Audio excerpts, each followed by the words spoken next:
ndaloi një djalë i ri që punonte në zonën industriale të Tiranës. Poshtë në qytet, kjo afër parlamentit. Edhe më tha se s'dil një herë tek ajo rruga drejtore e autostradës, në krahun e djathtë majt zile vetë si tushka. Ne që kisha punë sot, Mirja, ne që kisha punë sot këtu në rrugën dytësore, tash ta shije, e gjendja është kjo. Po nuk është vetëm në këtë pjesë këtu, është në gjithë gjatësinë e rrugës nga Higea ose rrethroturimi e deri në takohet me autostradën apo me rrugën që çon në aeroport.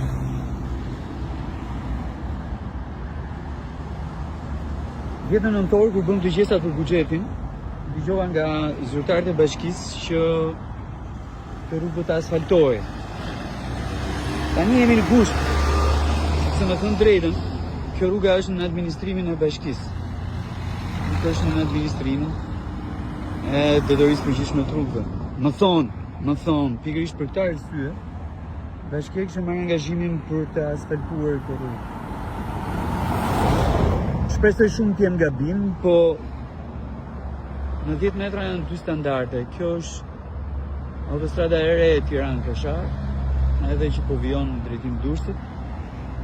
Edhe ky është standardi tjetër që nëse është i bashkisë, natyrisht lë shumë për të dëshiruar. Nëse bashkia ka ende planin, atëherë duhet që të nxitojë, sepse ka disa vite këtu dhe kjo është zona kryesore, tregtare, industriale, me shumicë, me pakicë, prodhuese e kryeqytetit. Janë këta njerëz që mbajnë buxhetet e bashkive dhe të bashkisë Tiranës se paguajnë taksë.